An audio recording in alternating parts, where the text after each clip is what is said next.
Saludos a todos los que tienen la oportunidad de visualizar esta grabación. Debido a la coyuntura en que estamos viviendo en el Perú, el término comunismo y socialismo se está difundiendo por todos lados.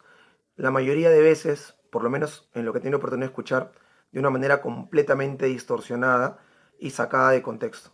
Ahora, para empezar, el término comunismo y socialismo no son invención de Marx, de Engels, de Lenin, de Stalin, de Mao Zedong, del Che Guevara, de Fidel Castro, tampoco es invención de Hugo Chávez o de Evo Morales, ni ninguno de esos teóricos que, digamos, se los asocia con estos términos. Estos términos son de la Europa de la primera y segunda revolución industrial, o sea, aproximadamente en los siglos XVII, XVIII y XIX, estos términos fueron bastante difundidos, se utilizaba mucho esa terminología. Y ambos, tanto socialismo como comunismo, y eso hay que tenerlo bien claro, estaban relacionados sobre un tipo de modelo de sociedad, un tipo de modelo de organización social, en la cual, en ambos casos, tenía lo común en que la riqueza iba a ser repartida para todos por partes iguales, que el trabajo tenía que ser realizado por todos, o que el Estado tenía que ser el encargado o el garante que pueda posibilitar que las personas puedan recibir por igual la riqueza que todos producían trabajando. Ahora, el punto es que para llegar a este ideal social, ¿no? Porque había pues diferencias entre las teorías de, por ejemplo, Fourier, Robert Owen, Isaiah Simon, Thomas More o Babeuf, ¿no? Porque han habido diversos teóricos que han planteado estos modelos de sociedad. O grupos incluso de trabajadores, o grupos de artesanos, o incluso gente de la pequeña burguesía, pequeños terratenientes, se han planteado que sería lo ideal llegar a ese tipo de sociedad. ¿Pero por qué? ¿Se les ocurrió de la nada? No. Lo que pasa es que al desarrollarse el mercantilismo y el capitalismo, en donde existe una clase social que es la dueña prácticamente de absolutamente todo, y donde hay una gran mayoría de personas que viven trabajando prácticamente en situación de semiesclavitud para que las otras sean más ricas, han habido pues una postura en contra de este orden de cosas, ¿no? Y dentro de esa postura, pues, como les digo, lo antagónico al individualismo, a la propiedad privada, ¿cuál debe ser? El colectivismo y la propiedad colectiva. Creo que eso es lógico y cualquiera lo puede entender. Bien, ahora, la diferencia entre el término socialismo y comunismo se basaba principalmente en cómo llegar a esa sociedad ideal, que no estaba completamente bien definida, pero por lo menos era una respuesta antagónica y contradictoria a la que ya existía, en la cual todos trabajan y solamente un grupo se apropia de toda la riqueza de los demás.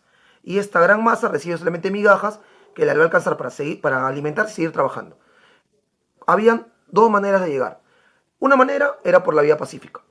Los que utilizaban esta postura pacífica de llegar a esta sociedad a través de hablar con los más ricos, de concientizar a la gente, de educar a todos de manera fraternal y solidaria, eran llamados los socialistas y por lo general eran gente de clase media alta.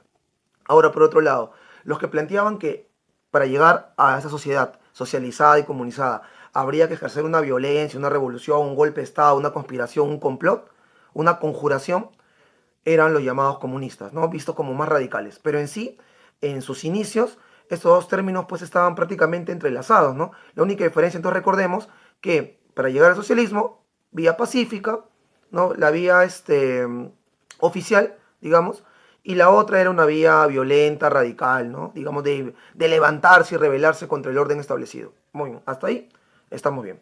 Ahora, el que le da una explicación fuera de un tema ideal, de lo que debería ser, de que es necesario que todos vivamos como hermanos, sino más bien el que le da una explicación a esta postura desde un punto de vista filosófico, económico, político, histórico, es Carlos Marx y Federico Engels.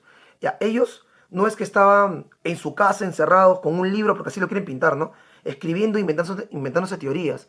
Ellos eran militantes de una organización llamada la Liga de los Justos, que luego evoluciona a llamarse la Liga de los Comunistas. Entonces, era una organización conformada principalmente por trabajadores, por obreros y por artesanos también. Incluso por ahí algún pequeño empresario, ¿no? Entonces, esta organización social, eh, antes de Marx y Engels, ya existía. Y planteaban ellos pues una lucha por los derechos de los trabajadores. Igual tenían incluso como lema, todos los hombres son hermanos y cosas por el estilo. Pero a ellos les faltaba una justificación teórica, una justificación basada en una comprobación argumental científica. y el que le da esta argumentación, basado no en su pensamiento, en su ideal o en sus valores, ¿no? O en lo que quería, digamos, sino basado en la historia, es Carlos Marx y Federico Engels. Justamente, acá viene otro punto.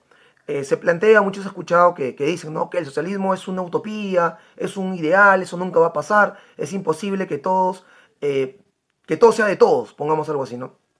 Bueno, a ver, un poco de historia, y decir lo más breve posible. En algún momento en la sociedad, y lo sabemos por historia, eso no es algo que esté inventando, es un hecho, había esclavismo.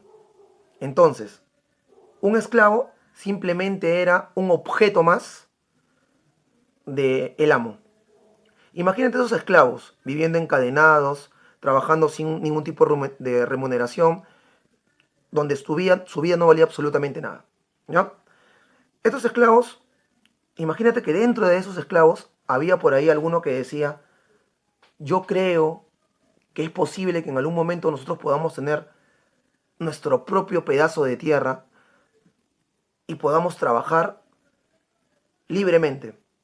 Y producto de nuestro trabajo, para que no nos maltraten los amos, le podamos dar un tributo. ¿Qué hubieran dicho los demás esclavos? Probablemente le hubieran dicho, es utópico, eso nunca va a pasar. Siempre vamos a ser esclavos y siempre va a ser así, porque así es la sociedad en la cual estamos.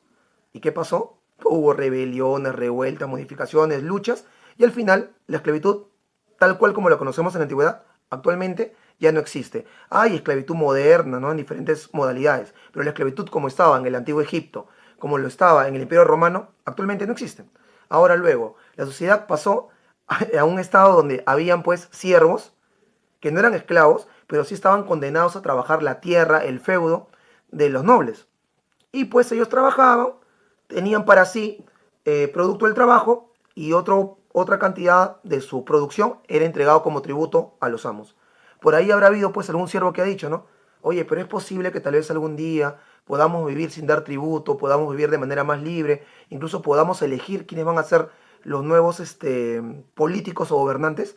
Y por ahí le habrán dicho, no, eso es imposible, es una utopía, eso nunca va a pasar, siempre vamos a ser siervos y los reyes o nobles siempre van a ser nobles.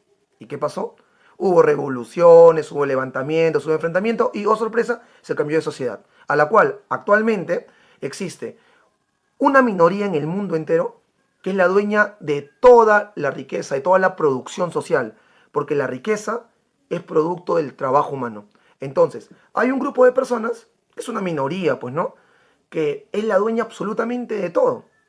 Y existe la gran mayoría donde estamos absolutamente todos, ¿no?, los trabajadores de todo tipo, intelectuales, manuales, obreros, operarios, ingenieros, médicos, o sea, la grande mayoría de la sociedad somos los que tenemos que trabajar para ellos, ¿no? Los que hacemos, los que creamos la riqueza de manera común, de manera colectiva, de manera social, pero la apropiación de esta riqueza es privada. Solo un grupo es la que se aprovecha de esto. Y obviamente, para que nosotros, los trabajadores del mundo entero, podamos seguir manteniendo su riqueza y su acumulación, ¿no?, ellos nos dan lo necesario para vivir, o sea, un salario. Un salario. Ahora, con ese salario, ¿nosotros qué hacemos? Comemos, nos alimentamos y seguimos trabajando. El día que fallezcamos, nuestros hijos nos van a reemplazar. Pero recuerden, para que esto se mantenga así, esta gente que está acá, o sea, esta élite en el mundo, tiene un Estado. El Estado se encarga entonces de controlar de manera ideológica, cultural, educativa, legal, a la población, para que no se levante. Y pues te dicen que es imposible cambiar esto, siempre ha habido pobres, siempre ha habido ricos, siempre va a ser así, el único sistema posible es el capitalista, existe ricos y pobres y siempre va a haber, o sea, la clásica, lo que te dicen, es lo que te meten siempre. Ahora, por otro lado, ¿qué tal si igual la gente no quiere estar en esa situación?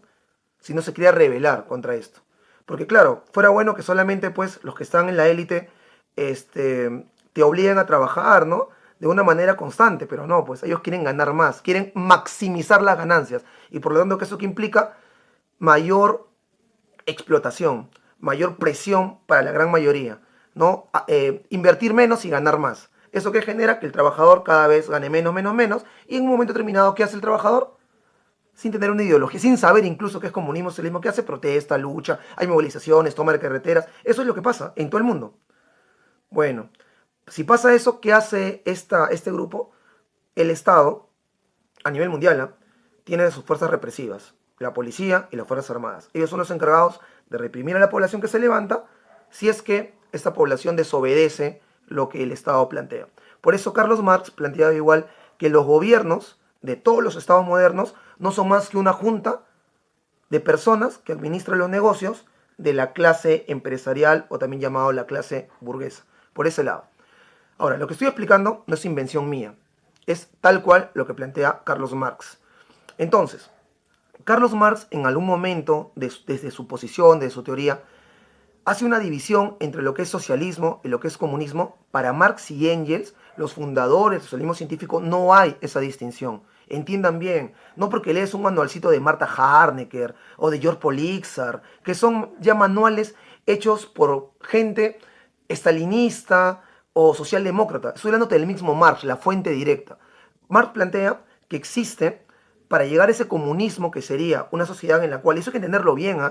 El comunismo no plantea igualdad para todos. El comunismo plantea lo siguiente: los medios de producción, o sea, son los medios para producir la riqueza, debe ser colectivizado.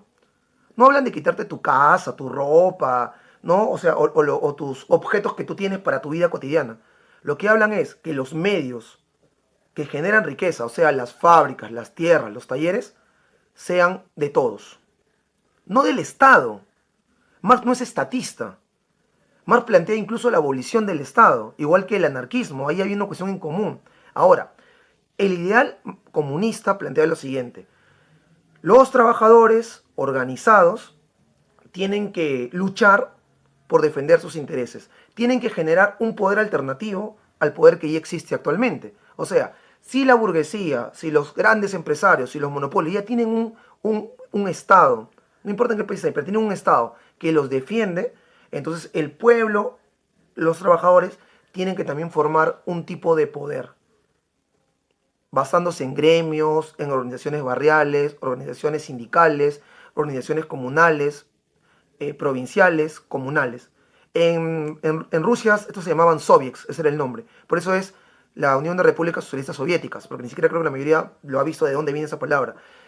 Lenin incluso planteaba todo el poder a los soviets, todo el poder a los trabajadores. No se habla que un Estado tiene que tener el poder en sí, o en todo caso se habla de un nuevo Estado. No el Estado que conocemos ahora, burócrata, corrupto, sino un Estado social. Bien, para no dilatar más el tiempo, el asunto va por este lado. Los trabajadores organizados tienen que liberar las grandes empresas, los grandes talleres, los medios de producción y volverlos cooperativos y sociales. ¿Para qué? Para que el producto del trabajo, por medio de estos medios de producción, valga la redundancia, sea repartido para todos, no de manera igualitaria, sino de acuerdo a sus necesidades. Es decir, todos aportamos de acuerdo a nuestras posibilidades, porque no todos somos iguales, y todos recibimos lo necesario para poder vivir de manera integral, plena, en la sociedad. Una sociedad sin un Estado que tenga que imponerte, ¿no? Al final podría haber una junta administrativa, tal vez, ¿no? Para coordinar cómo va a ser el tema de la producción, de la cantidad y todo ello, pero todo ello es decidido por la población en general, autoorganizada. Y una sociedad sin dinero, donde no hay trueque tampoco, por si acaso, donde, como les digo, todo es de todos. Eso plantea el comunismo. ¿Te gusta, no te gusta, te parece que no es lógico? Es tu problema, pero eso plantea el comunismo. Ahora te pregunto, ¿hay algún país que ha logrado eso? Fidel Castro, con un Estado burocrático, donde prácticamente se sacó a los grandes monopolios para ponerse ellos mismos como explotadores. ¿Habrá habido socialismo ahí? En Venezuela con Hugo Chávez, ¿habrá habido comunismo? Claro, Omar no te dice, esa sociedad va a llegar de la noche a la mañana. Te dice que hay una fase previa. Esa fase previa, algunos lo plantean o lo llaman socialismo. Marx no lo plantea así. No te dice que es un periodo de transición entre el capitalismo en el cual estamos nosotros y el socialismo. Entonces, ese periodo de transición del capitalismo al comunismo, Marx te dice que se va a llamar la dictadura del proletariado. ¿Y qué implica dictadura del proletariado? O sea, actualmente existe una dictadura del capital. Tú no puedes trabajar sin ser remunerado, porque si no mueres, ¿me entiendes? Actualmente te imponen que todo trabajo es un trabajo asalariado. Todo trabajo en la sociedad capitalista implica que tú vas a vender tu fuerza de trabajo, ya sea mental o física, en la actualidad. O sea, no existe otra manera. Tú no puedes escaparte del sistema. ¿Me entiendes? Uno puede luchar contra el sistema, pero mientras luchas igual estás en el sistema. Igual lo que tú compras son mercancías, ya sea que compres una Coca-Cola, o compres una Pepsi, o compres una gaseosa nacional. ¿Me entiendes? Igual, o sea, todo es mercancía, todo está en el mercado. No te puedes escapar. O sea, aquí te han impuesto un tipo de modelo económico. Si tienes dinero, se te abren las puertas. Si no tienes, no eres nada.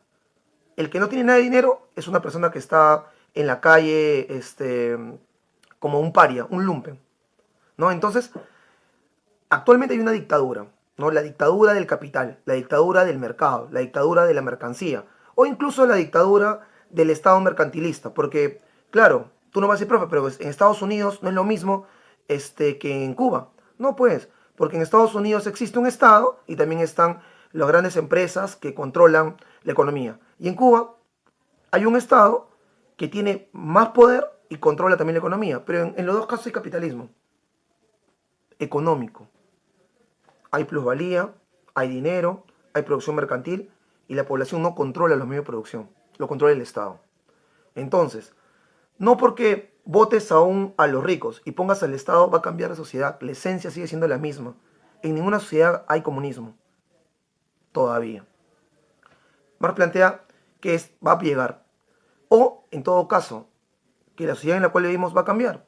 El imperio romano ha caído, los reinos han caído, el capitalismo pues es un sistema que no tiene más de 200 años instaurado como tal. O bien, el sistema te plantearía Engels, cambia hacia una sociedad colectivizada o cambia hacia la barbarie, destrucción y matanza, como pues vemos que se vive actualmente. Entonces que no te estén metiendo floro de que el comunismo está en Chávez, que el comunismo es Sendero Luminoso, o sea, ningún grupo. La sociedad no ha llegado al comunismo. No se ha llegado a ese nivel, a ese ideal, bueno, según Marx, un ideal con una base real, con una base histórica, económica, política, filosófica, ¿no? Entonces, más o menos hay que ir viendo esas diferencias. Yo sé que hay muchos puntos por ver, muchos puntos por analizar, muchos puntos por entender, y en eso estamos, ¿no? Aprovechemos pues esta coyuntura política donde se está distorsionando el socialismo y el comunismo para un poco analizar, profundizar y entender mucho más allá lo que realmente sería el comunismo y el socialismo. Gracias.